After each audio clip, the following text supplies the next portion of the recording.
We have our next in-studio guest. Welcome, Mr. James Paine from West Realty Advisors. Welcome, James. Good to be here. Great. Thanks for having me. We've been having a lot of fun over here, and we didn't want to exclude you, so but I'll leave the urban skincare out of it, okay? Sounds good. So anyway. So you're not telling James he needs a facial? No, just so we're clear. Listen, because he doesn't look like he needs a facial. I try to make friends on this show, not lose them. Okay. So good idea. Yeah. So tell us about West Realty Advisors. What do you do? West Realty Advisors is a real estate investment company. We basically provide turnkey rental properties for everyday mom and pop investors that want to get into the rental property landlord ownership business, but aren't finding good enough returns in California. So we're a California-based company, but all of our deals, all of our houses that we sell are typically in the Midwest right now. Okay. And why is the Midwest versus California or the East Coast or something like that? Why Midwest? Midwest has a really affordable housing stock. There's a big middle class in the Midwest. Hardworking, blue and white collar, folks that had their credit basically ruined during the downturn that have turned into renters that are very good people, and may only have one thing wrong with their credit, which is a foreclosure because they bought at the wrong time. But there's a lot of families out there that make good income, and there's good homes to buy where you can get a really good return on your money.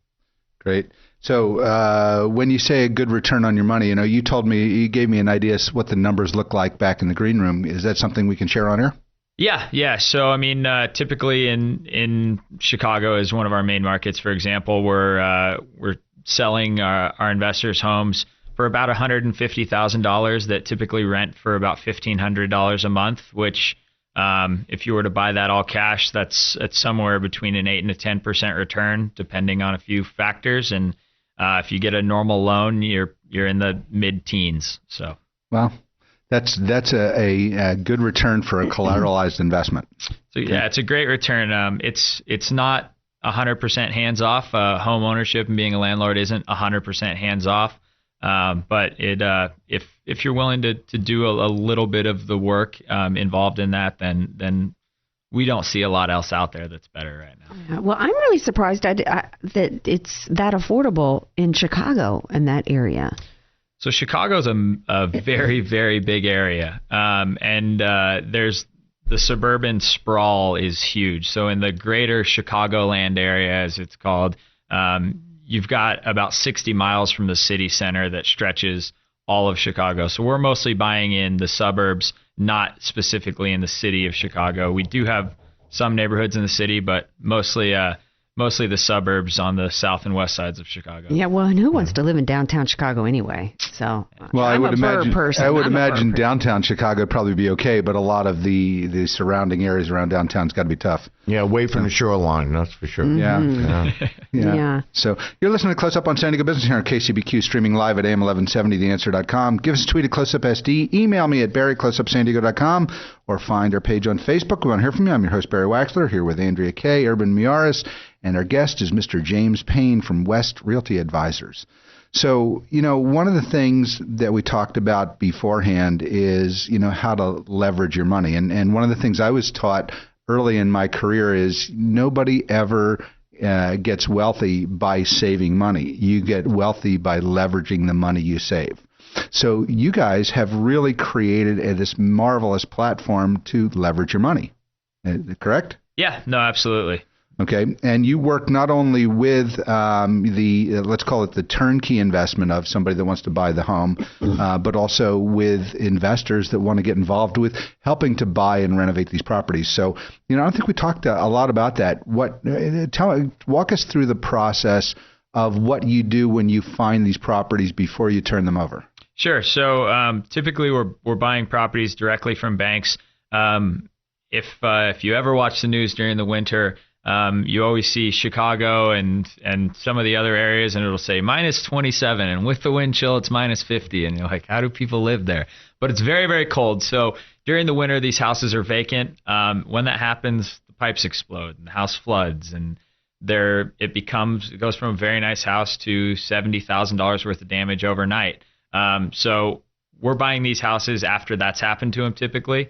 And then we are from top to bottom renovating them, from the roof all the way to new HVAC, plumbing, electrical, etc. We're basically renovating these homes to new construction standards so that when we do sell them to our end investors, theoretically, they should have very, very few repairs because almost everything in the home besides the bones and the structure is new. Wow, that must be a difficult process to manage from here. You must have some really good partners back there. How do you manage that? Yeah, so we slowly are gaining more employees in the Midwest than we have in California. We have about 75 full-time general contractors that are working with us in those areas, and we have 2 construction managers that are on site at employees of our company. So we started managing it because we're able to manage it, I guess, because we have a 10-year background renovating hundreds of homes a year. So in a given year, we'll typically turn over between a slow year is 240 homes and a good year is close to 400. So. Wow, that's awesome. That's a lot of property. That's fantastic. Okay. So the first thing I think about, one of the comments you had is, people don't necessarily like to be, they're not used to being hands-on with rental properties. So I have to assume that you have a full turnkey solution. If I want to buy one of your properties in Chicago, but I don't want to manage it myself, there are property managers either within your company or referred out by your company. Is that correct? Yeah, it's 100% correct.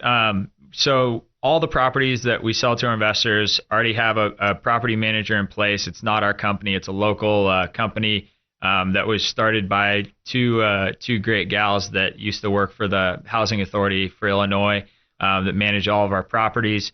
And when I say it's as turnkey as owning real estate goes, but when I say that there's still work to be involved, the property managers are going to call you and say, there's a repair that needs to be done, and we could do it this way or this way. Which would you like us to do? So you're not repairing anything yourself, or you're not talking to the tenants typically, but there still are decisions to be made. I mean, your mutual fund manager isn't calling you and asking you, should we trade out of technology because something's moving.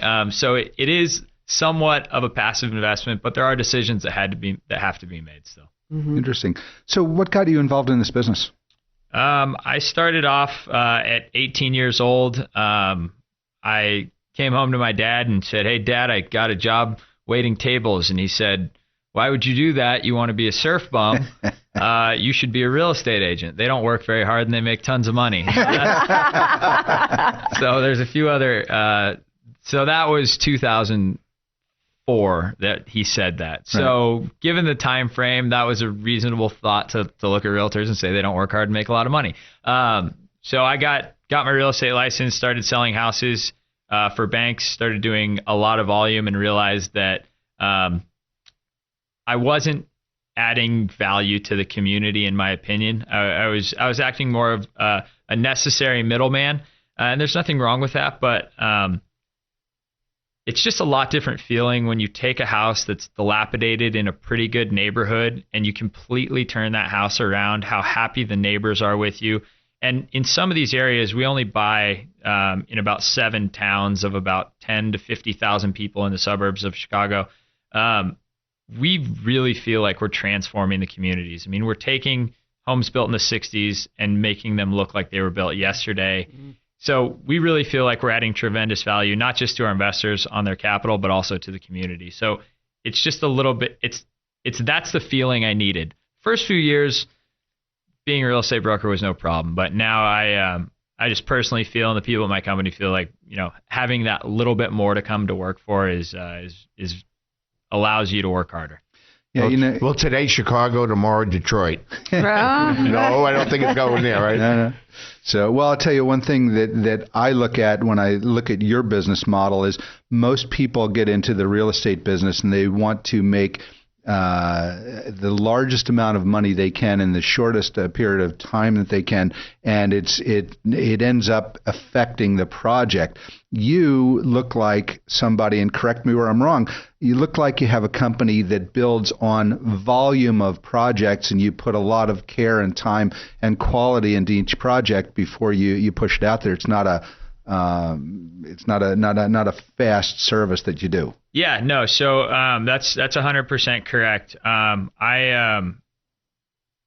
a little bit different than most real estate people for sure, and probably most investors. I'm not a speculator or a developer. I don't want to make a quick $1 million. I think I have the exact same mindset that I want in my investors, is that if you can add $500 or $700 of passive income or somewhat passive income to your life every quarter or 6 months or year or whatever it may be, and you can slowly build to the point where you have passive income that you could retire on, that I think that's far more sustainable, predictable, and less risk. I'm pretty risk averse, so that's how I built my business, and it transfers from myself all the way down to our investors. Risk averse for a surfer? What? That's interesting, right? I don't mind surfing 20-foot waves. I don't like risking $20 million.